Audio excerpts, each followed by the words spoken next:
আসসালামু আলাইকুম এভরিওয়ান। তো কেমন আছো তোমরা? আশা করি অনেক ভালো আছো। আবারও চলে আসলাম তোমাদের মাঝে না বলা কথা গল্পের 11 নম্বর পার্ট নিয়ে। তো চলো বেশি কথা না কইয়া গল্প শুরু করা যাক। বিকেলের দিকে ফোনের রিংটোনের শব্দে আমার ঘুম ভেঙে গেল। তাকিয়ে দেখি অচেনা নম্বর, তাই বিরক্ত নিয়ে ধরে বললাম, আসসালামু আলাইকুম। কে? মেয়ে কণ্ঠে বলল, ওয়ালাইকুম আসসালাম, আমি তোমার বউ। আমি বললাম, বউ মানে কি আবল তাবল বলছেন? মেয়েটি বলল, আমি ঠিক বলছি। আমি বললাম, সরি, আমি বিয়ে করিনি, এটা রং নাম্বার। মেয়েটি বলল, এটা রং নাম্বার না, ঠিক নাম্বার, আমি তানহা। আমি বললাম, এই মেয়ে তুই আবার কল দিচ্ছিস কেন আমায়? তানহা বলল, ভালোবাসি বলে। আমি বললাম, তোর ভালোবাসা তোর কাছে রাখ, আমি ভালোবাসি না তোকে। তানহা বলল, তুমি মিথ্যা বলছো, তুমি আমাকে ভালোবাসো। আমি বললাম, না, আমি তোর মতো মেয়েকে ভালোবাসি না।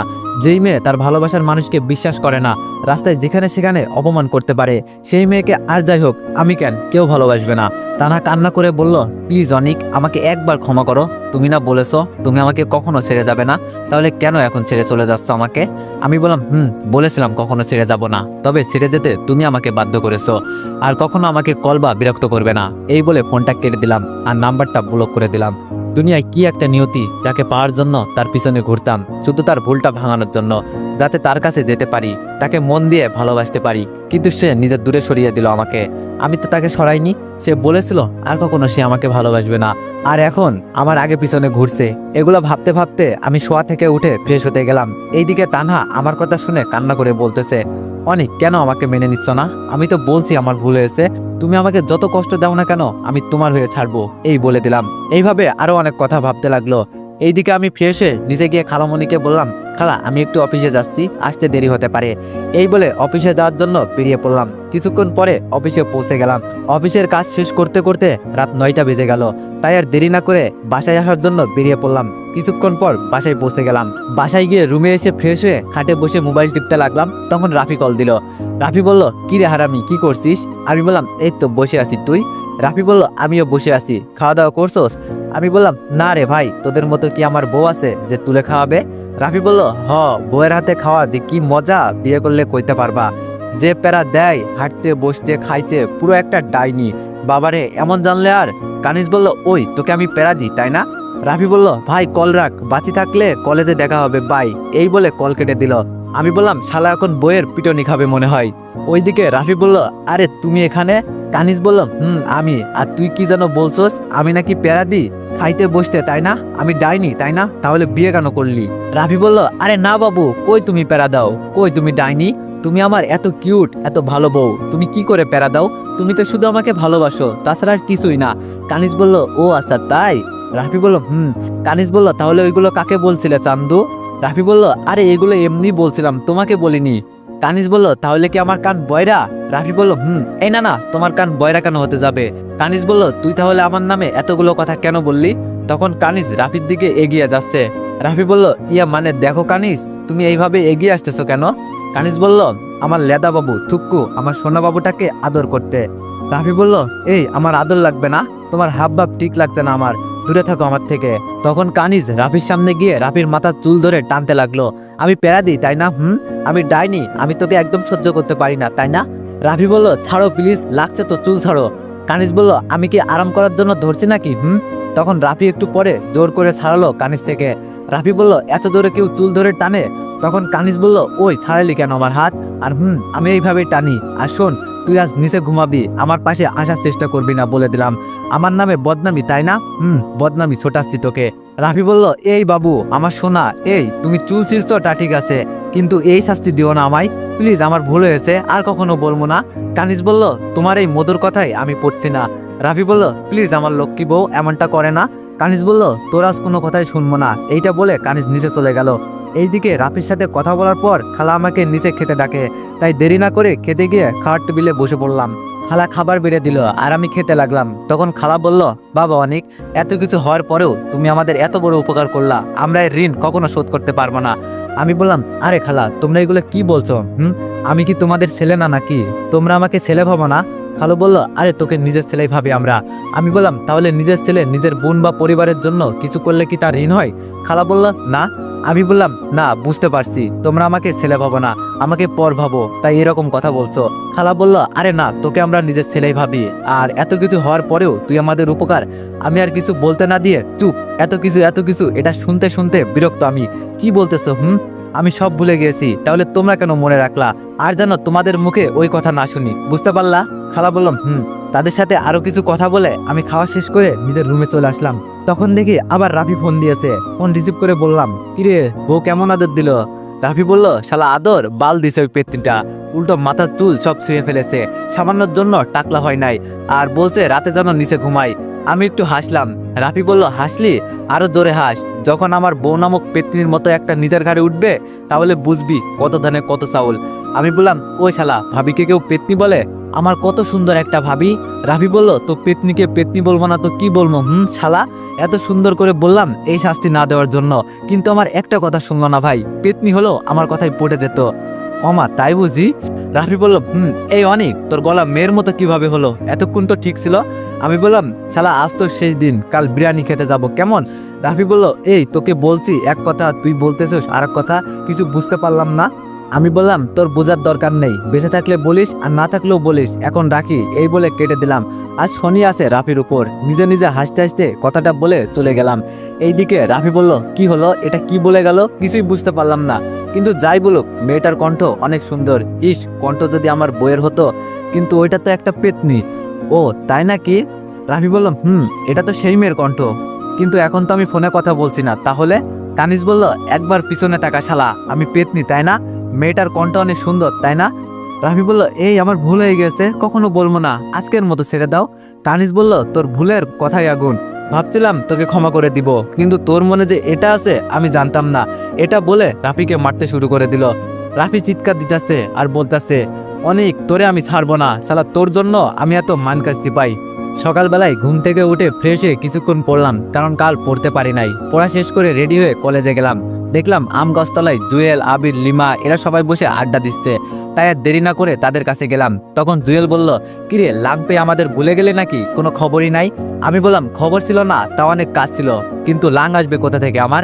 আবির বলল, কেন তানহা আর কি? আমি বললাম, শালা ওর কথা আর বলিস না, সারা দিন জ্বালিয়ে মারে, একটু শান্তি নাই। পিছন থেকে, শালা হারামি, কাল আমার শান্তি আকাশে উড়িয়ে শান্তি খোঁজো তাই না?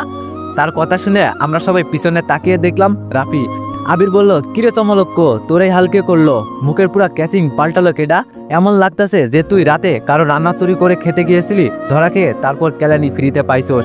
রাফি বলল, হাস, আরো হাস, কি করব বল, সবখানে আমি শুধু বেজ্জতি হই। আমি বললাম, আচ্ছা রাফি, এই হচ্ছে জুয়েল, আমার ছোটবেলার বন্ধু, আর এই হচ্ছে তার ললনা। আর আবিরের কথা বললাম না, কারণ তুই তো আবিরকে চিনিসই। রাফি বলল, আজ থেকে আমরা সবাই বন্ধু। জুয়েল বলল, আমি বললাম, আচ্ছা তোর রাতের কাহিনীটা বল, কিরকম আদর পেলি, আমরাও শুনি। আবির বলল, কি কাহিনী রে ভাই? আমি বললাম, ওই যে তার মুখের নকশা বদলানোর কাহিনী। আবির বলল, ও তা রাফি, তাড়াতাড়ি বল দেখি। রাফি বলল, তাহলে শোন, এই বলে সব বলল।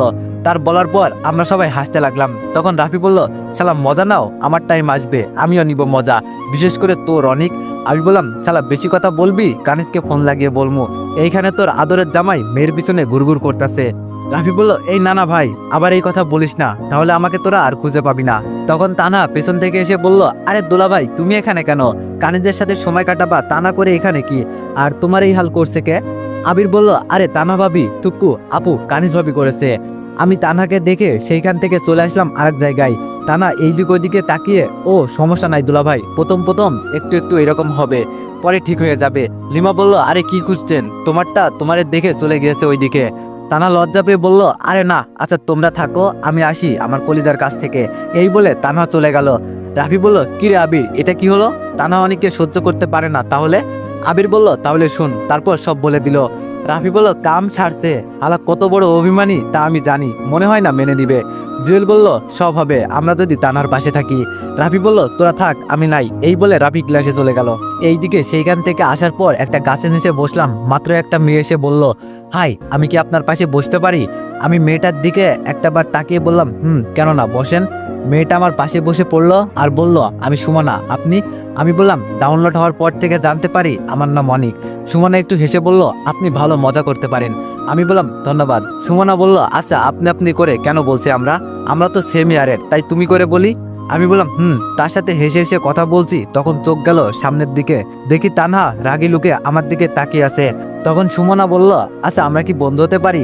এইদিকে আমার কোনো খেয়াল নেই, তানহার রাগী লুক দেখে ভয়ে আছে, কারণ তানহা যখন শুনলো বন্ধু হওয়ার কথা তখন দৌড়ে আমার সামনে এসে বলল, এই মেয়ে তুমি কি আর ছেলে পাও নাই, আমার টারে নিয়ে টানাটানি করতেছো? সুমনা বলল, আরে আপু কি বলছেন এইসব? আমি বললাম, আরে আপনি কি বলছেন? তানা বলল, এই চুপ থাক, আমি তো এখন পুরাতন হয়ে গেছি তাই না? আর এই মেয়ে আর যাতে অনেকের আশেপাশে না দেখি, বুঝলে? সুমনা বলল, কেন আসবো না? আপনি কে হন ওর? আপনার কথায় আমি ওর কাছে যাব না? আমি 1000 বার যাব, আপনি কি করবেন? তাদের ঝগড়া শুনে আমার বন্ধুরা সবাই চলে আসলো। তানা বলল, কি করব মানে? দেখতে চাস তাই না? সুমনা বলল, তানা বলল, এই নে দেখ, এই বলে ঠাস করে একটা থাপ্পড় দিয়ে, দেখলি? এরপরে যদি আর তোকে দেখি ওর আশেপাশে, তারপর এটা বলতে না দিয়ে আমি তানার গালে 2টা থাপ্পড় দিয়ে বললাম, অনেক হয়েছে তোর অভিনয়, তোর এইসব ভালো লাগে না। এই তুই ওকে মারলি কেন? ও আমার কাছে আসলো না আসলো তাদের তোর কি? তানা কান্না করে বলল, তুমি ওই মেয়ের জন্য আমাকে মারলে? আমি বললাম, মারলাম, বেশ করেছি, তা না হলে তোর এই অভিনয় থামানো যেত না। তানা বলল, আমি অভিনয় করছি না, আমি তোমাকে ভালোবাসি, আর আমার ভালোবাসাকে কারো হতে দিব না। আমি একটু হেসে বললাম, কি ভালোবাসা? কোথায় ছিল ওইসব ভালোবাসা? যখন তোর সামনে দিয়ে যাইতাম তখন যাচ্ছে তাই বলে অপমান করতি। কোথায় ছিল যখন তোর আগে পিছনে ঘুরছিলাম শুধু ভুল ভাঙানোর জন্য? তানহা বলল, দেখো আমি তখন বুঝতে পারিনি, আমি তো এখন ক্ষমা চাচ্ছি, তুমি ক্ষমা করে দাও একবার। আমি তানহাকে হালকা করে ধাক্কা দিয়ে বললাম, আরে যা এখান থেকে, বগর বগর করিস না আমার কানের সামনে এসে, তোকে ক্ষমা করতে আমি পারবো না, বিরক্ত কর। কোথা থেকে আসে এই উটকো পাবলিকগুলো? তানহা আমার ধাক্কাকে কিছুটা দূরে চলে গেল। আমি এবার সুমনাকে বললাম, সরি সুমনা, আমি বুঝতে পারিনি আমার জন্য এসব হয়ে যাবে, আমাকে ক্ষমা করে দাও। সুমনা বলল, আরে বুঝতে পেরেছি, সমস্যা নাই, এই বলে সুমনা চলে গেল। তানা কান্না করে বলল, ওই মেয়েটাকে মারছি আমি, সরি বললে আমি বলতাম, তুমি কেন বললে? কি হয় মেয়েটা তোমার? আমি বললাম, শুনতে চাস? তাহলে শোন, সে আমার জিএফ হয়েছে শোনা, এখন দূর হ আমার সামনে থেকে। টানা আমার পায়ে পড়ে বলল, প্লিজ তুমি এমনটা করতে পারো না, একবার বলো ওই মেয়েটা তোমার কিছু হয় না, বলো অনেক। আমি তানার কাছ থেকে পা ছাড়িয়ে বললাম, আমি বারবার বলবো মেয়েটা আমার জিএফ, যা তো এখান থেকে। আচ্ছা তো যাওয়া লাগবে না, আমি যাই, এই বলে সেখান থেকে চলে আসলাম ক্লাসে। তানা আমার মুখ থেকে এমন কথা শুনে সেইখানে না দাঁড়িয়ে বাসায় চলে আসলো। বাসায় এসে দৌড়ে রুমে চলে গেল কান্না করতে করতে। এইভাবে তানাকে রুমে যেতে দেখে তানার মা বলল, কি হলো আমার মেয়েটার, এইভাবে কেন গেল রুমে? এইদিকে তানা আমার কথাগুলো শুনে রাগে কষ্টে রুমের জিনিসপত্র ভাঙতে লাগলো। তানার মা তখন উপরে তার মেয়ের রুম থেকে কিছু ভাঙার আওয়াজ শুনে তাড়াতাড়ি করে তার মেয়ের রুমের দিকে যেতে লাগলো। তানার মা তার মেয়ের রুমের ভিতরে ঢুকে দেখতে পেল সব জিনিসপত্র ভাঙা, এইদিকে ওইদিকে পড়ে আছে, আর দেখলো তানার রুমের এক কোনায় বসে কান্না করছে। তখন তানার মা তার মেয়ের কাছে গিয়ে মাথায় হাত বুলাতে বুলাতে বলল, মা তোর কি হয়েছে, রুমের এই অবস্থা কেন করলি? তানা তার মায়ের কথা শুনে এইবার তার মাকে শক্ত করে জড়িয়ে ধরে কান্না করতে লাগলো। তানার মা বলল, কি রে তানহা, তোর কি হয়েছে আমাকে বল, কেন তো কান্না করতেছিস? এইভাবে দৌড়ে রুমে এসে এইগুলো কেন করলি? তানা কান্না করেই যাচ্ছে। তানার মা বলল, কেউ কি খারাপ কিছু বলেছে? এই কে বলেছে, তার নাম বল আমাকে, আমি সব ঠিক করে দিব। তানা বলল, মা, ও মা, আমাকে এনে দাও না প্লিজ, আমি যে তাকে ছাড়া বাঁচবো না। ও মা, মা গো, তুমি আমাকে এনে দাও। তানার মা বলল, তুই কাকে ছাড়া বাঁচবি না আমাকে বল। তানা কান্না করতে করতে বলল, ও মা, আমি অনেককে ছাড়া বাঁচবো না, তুমি তাকে এনে দাও না প্লিজ। মা, তোমার মেয়ে তোমার কাছ থেকে কিছু চায় না, আস্তে আস্তে দাও না মা। তানহার মা বলল, দেখ তুই ভালোবাসলে তো হবে না, ও তোকে ভালোবাসতে হবে তাই না, জোর করে কখনো ভালোবাসা হয় না। তানা বলল, আমি জানি মা, ও আমাকে ভালোবাসে, কিছু ভুল বোঝাবুঝির কারণে আজ সব শেষ। মা, ও মা, আমি কিছু জানি না, তুমি তাকে আমার কাছে এনে দাও। তানার মা বলল, আচ্ছা মা, আমি এনে দিব, তবে কি হয়েছে একটু বল আমাকে। তানা কান্না করতে করতে সব বলে দিল। তানার মা বলল, বুঝতে পারছি, এখানে তোর বেশি দোষ, তুই খোঁজখবর না নিয়ে ছেলেটাকে কষ্ট দিলি তো, এখন কেন তুই কষ্ট করতে পারছিস না? তানা বলল, মা আমি কি করব বলো না। তখন না দেখে আমার মাথা গরম হয়ে গিয়েছিল, আর এমনভাবে দেখিয়েছিল বিশ্বাস না করে যাব কই। তানার মা বলল, এই জন্যই বলি মাথা ঠান্ডা করে চিন্তা করে সিদ্ধান্ত নিবি। আচ্ছা বাদ দে, তার বাসার ঠিকানা দে। তানা বলল, তা লাগবে না, আব্বুকে বলবা রহমান আঙ্কেলের ভাইপো। তানার মা বলল, ও আচ্ছা, তোর রহমান আঙ্কেলের ভাইপো, তাহলে আর কথাই হলো না, আমি তোর আব্বুকে বলে আজ বিকালে যাব তাদের বাসায়, এখন কান্না করিস না। তানা বলল, আমার লক্ষ্মী মা, আমার সোনা মা, আমার কিউট মা, এত এত ভালোবাসি তোমাকে। তানার মা বলল, হয়েছে হয়েছে, আর পাম দিতে হবে না, এখন নিচে চল, কিছু খাবি, সকালে তাড়াহুড়ো করে কিছু খেয়ে যাসনি। তানা বলল, কি করব, তোমার মেয়ের জামাইকে পটাতে গিয়েছিলাম জানো না। তানার মা তানার কান টেনে বলল, বেশি পিকে গিয়েছো তাই না? তানা বলল, লাগছে মা ছাড়ো। তানার মা বলল, আচ্ছা নিচে আই। তানা বলল, ওইদিকে আমি তানার সামনে থেকে এসে ক্লাসের পেছনের টেবিলে বসে পড়লাম আর বিড়বিড় করে বলতে লাগলাম, কি ভেবেছে আমি কি খেলার পুতুল? যখন চাইবে কাছে রাখবে, যখন চাইবে ফেলে দিবে, শালার কপালটাই খারাপ। তখন আবির বলল, তুই কিন্তু এটা ঠিক করলি না। আমি বললাম, কোনটা? জুয়েল বলল, এই যে তানহা মেয়েটা তোকে কতটা ভালোবেসেছে আর তুই তাকে গ্রহণ না করে আরেকটা রিলেশনে গেলি। আমি বললাম, দেখ তানহা আমাকে কখনোই ভালোবাসে নাই, আর তোরা ওই মেয়েটার পক্ষ নিয়ে এত কথা কেন বলছিস? আবির বলল, দেখ মেয়েটা তোকে সত্যি ভালোবাসে, সেটা তুই একবারও দেখলি না, আর মেয়েটা আমাদের ভাবি না, থাক কিছু না। আমি বললাম, সে যদি আমাকে ভালোবাসতো তাহলে আমাকে ছেড়ে গেল কেন? আমাকে অপমান করলো কেন এত? মিলি বলল, দেখ যা হবার হয়েছে, এখন মেয়েটার সাথে এমন করিস না, তুই রিলেশনটা ব্রেকআপ করে দে আর তানাকে মেনে নে। আমি বললাম, প্রথমত আমি কোনো রিলেশন করি না, ওটা তানাকে আমার পিছন ছাড়ানোর জন্য বলছি, আর দ্বিতীয়ত তানাকে আমি মেনে নিতে পারবো না। আবির বলল, মেয়েটার দিকে একবার তাকিয়ে দেখিস, তোর জন্য কতটা চিন্তা করে, তার কত সুন্দর চেহারা কিরকম হয়ে গিয়েছে দেখেছিস? আমি বললাম, আমি বুঝতে পারছি তোদের ওই মেয়েটা বশ করে নিয়েছে, তোরা আমাকে আর বন্ধু মনে করিস না, যদি বন্ধু মনে করতি তাহলে তার হয়ে দালালি করতি না, তোরা ওই মেয়েটাকে নিয়ে থাক, আমি গেলাম।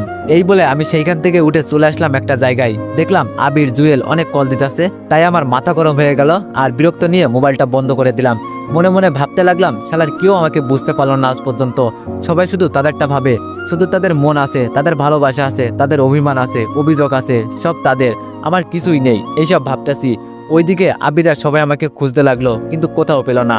আসলে আমি যে জায়গায় আছি সেটা হলো একটা পাহাড়ি এলাকায়। আমাদের সীতাকুণ্ড শহরে অনেক পাহাড়ি ঝর্ণা আছে, তার মধ্যে একটা হলো আমাদের সীতাকুণ্ড এলাকায়। আমি সেখানে আসি তা আবিররা কেউ জানে না। আমি সেখানে সন্ধ্যা পর্যন্ত থেকে বাসায় চলে আসলাম। বাসায় এসে রুমে বসে পড়ছিলাম, তখন দেখলাম রহমান চাচা, খালা, খালু সবাই হাজির আমার রুমে। তাদের দেখে আমি বললাম, কি ব্যাপার তোমরা একসাথে এইখানে? রহমান চাচা বলল, আসলে একটা কথা জিজ্ঞেস করতে আসছিলাম। আমি বললাম, কি এমন জরুরি কথা যে জিজ্ঞেস করতে আমার রুমে আসলে? রহমান চাচা বলল, আপু তুমি বলো। খালা বলল, আরে তুমি বলো। আমি বললাম, আরে যে কোনো একজন বললেই তো হলো। খালা বলল, আচ্ছা তুই আমাদের কাল বললি না আমরা তোর মা বাবা পরিবার? আমি বললাম, বলেছি, তোমরা ছাড়া কি আমার আর কেউ আছে? খালা বলল, তাহলে তোর মা যদি একটা আবদার রাখতে বলে তাহলে তুই সেটা ফেলে দিবি না, তাই না? আমি বললাম, কি যে বলো না, তোমরা এখন আমার মা বাবা চাচা, তোমরা ছাড়া আমার আর কেউ নেই, তোমরাই আমার সব। তোমরা আমার মা বাবার অভাব পূরণ করলে, আদর যত্ন স্নেহ করলে, তোমরা আমার কাছে আবদার করলা, আর আমি সেটা কেন পূরণ করব না? আচ্ছা কি আবদার আমাকে বলো। খালা বলল, আমি বলার পর কিন্তু না করতে পারবি না। আমি বললাম, না করব না, বলো তো। খালা বলল, আমরা চাই তুই একটা বিয়ে কর, যদি আমাদের তুই আপন মনে করিস তাহলে হ্যাঁ বল, আর পর মনে করলে না বলতে পারিস। আমি বললাম, তুমি এত বোঝো কেন, আমি কি না করছি? আমি রাজি, তোমরা মেয়ে দেখো। রহমান চাচা বলল, আলহামদুলিল্লাহ, তা মেয়ে দেখা লাগবে না, আমাদের ঠিক আছে। আমার মনে হয় মেয়েকে তুই দেখা লাগবে নাকি না? আমি বললাম, না দেখা লাগবে না, তোমরা আমার জন্য যেটা পছন্দ করবা সেইটাই সবচেয়ে বেস্ট। খালু বলল, আলহামদুলিল্লাহ, আমার ছেলে রাজি।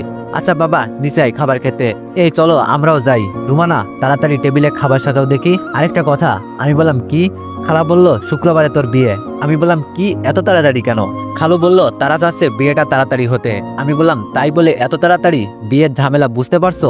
খালা বলল, তাছাড়া আমরাও কথা দিয়ে ফেলেছি বিয়ে শুক্রবার, আর এখন অনুষ্ঠান করবে না, পরে একটা ভালো দিন দেখে করবে। আমি বললাম, কি আর করার, তোমরা যখন কথা দিয়ে ফেলেছো আর তো কিছু করা যাবে না। আচ্ছা তোমাদের ইচ্ছা। এটা শুনে সবাই খুশি হয়ে নিচে চলে গেল। এইদিকে আমি মনে মনে ভাবতেছি, আগে যাকে নিয়ে ঘর বাঁধার স্বপ্ন দেখেছিলাম, যাকে এই মন প্রাণ দিয়ে ভালোবেসেছিলাম, তার সাথে একটু কথা বলার জন্য অপেক্ষা করতাম, আজ নাকি তাকে রেখে অন্য কাউকে নিয়ে ঘর বাঁধার স্বপ্ন দেখতে হবে। কেন তানহা? সেই দিন যদি একটাবার আমার কথা শুনতে, তাহলে আজ আমার পিছনে পড়ে থাকতে হতো না, আমার বুকে থাকতে। আমার মতে যেই ভালোবাসার মধ্যে বিশ্বাস থাকে না, সেইখানে আর যাই হোক ভালোবাসা থাকে না।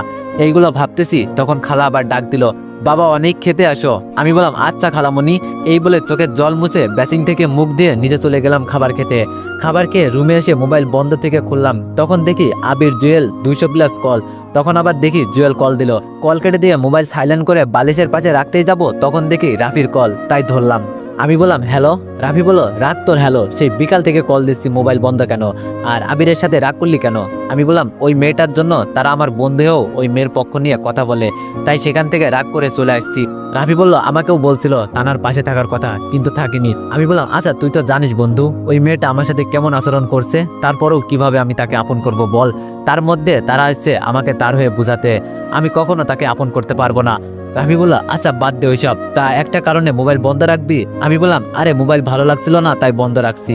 রাফি বলল এটা কেমন কথা, ভালো লাগছিল না বলে মোবাইল বন্ধ রাখবি নাকি? কত চিন্তা হচ্ছে তোর জন্য, আর এমন করবি না। আমি বললাম আচ্ছা বল, ভাবির কি রাগ কমছে? রাফি বলল না রে ভাই, 2 সপ্তাহ ওর কাছে যেতে পারবো না, আমার সাথে কথাও বলে না, ভাই কিছু একটা কর। আমি বললাম আচ্ছা কাল কলেজে গেলে ভেবে দেখবো। আচ্ছা শোন। রাফি বলল বল। আমি বললাম আমার খালাখালু বিয়ে ঠিক করেছে, শুক্রবারে বিয়ে, কাল শপিং করতে যাব সবাই, তুই যাবি আমার সাথে। তার আগে কলেজে যাব আবিরদের বলতে। রাফি বলল কি, তোর বিয়ে কার সাথে, মেয়ে কেমন? আমি বললাম আমি জানি না, খালাখালু দেখেছে। রাফি বলল তাই বলে তুই দেখবি না? আমি বললাম আমার দেখা লাগবে না, তারা আমার ভালোটাই চাইবে। আচ্ছা কাল সময় মতো চলে আসবি শপিং মলে ঠিক 10টায়, এখন রাখি, খুব ঘুম পাচ্ছে। রাফি বলল আচ্ছা এখন রাখি তাহলে। আমি ফোন কেটে দিয়ে শুয়ে পড়লাম। একটু খারাপ লাগছে তানার জন্য, আমি তাকে অনেক ভালোবাসি এখনো, কিন্তু কিছু একটার জন্য তাকে মেনে নিতে পারছি না। এগুলো ভাবতে ভাবতে কখন যে ঘুম চলে আসলো নিজেও জানি না। ভোরে উঠে ফজরের নামাজ পড়ে আবার ঘুমিয়ে পড়লাম। সাইদ বলল ভাইয়া, ও ভাইয়া উঠ না, অনেক বেলা হয়ে গিয়েছে। আমি বললাম উঠতেছি, তুই যা। সাইদ বলল কখন থেকে ডাকছি, সেই তখন থেকে একই কথা বলতেছো, 8:30 বাজে, বলি কলেজে যাবা না নাকি? আমি কলেজের কথা শুনে তাড়াতাড়ি উঠে গেলাম আর বললাম কি 8:30 বাজে, এত ঘুম কেমনে আসলো বুঝলাম না। এই বলে ওয়াশরুমে চলে গেলাম ফ্রেশ হতে। সাইদ বলল ফ্রেশ হয়ে তাড়াতাড়ি নিচে আসো নাস্তা করতে, কথা আছে জরুরি। আমি গেলাম। আমি তাড়াতাড়ি ফ্রেশ হয়ে একেবারে রেডি হয়ে নিচে গেলাম, তারপর কলেজে গেলাম। কলেজে আসতে আবির, জুয়েল, মিলি, লিমা আমাকে বলল দোস্ত সরি, আর কখনো তানার ব্যাপারে তোর কিছু বলবো না, আমাদের মাফ করে দে, কাল তোকে অনেক কল দিলাম তাও কল রিসিভ করলি না, অনেক চিন্তা হতে লাগলো, দোস্ত এইবারের মতো মাফ করে দে। আমি বললাম আরে আমি কিছু মনে করিনি, কাল মন খারাপ ছিল, তার মধ্যে তোদের কথা আর ভালো লাগছিল না, তাই ওখান থেকে এসে মোবাইল বন্ধ করে দিয়েছিলাম। আবির বলল আমাদের মাফ করে দে। আমি বললাম এইসব বাদ দে, এখন শোন আমার বিয়ে, তোরা সকাল সকাল চলে আসবি।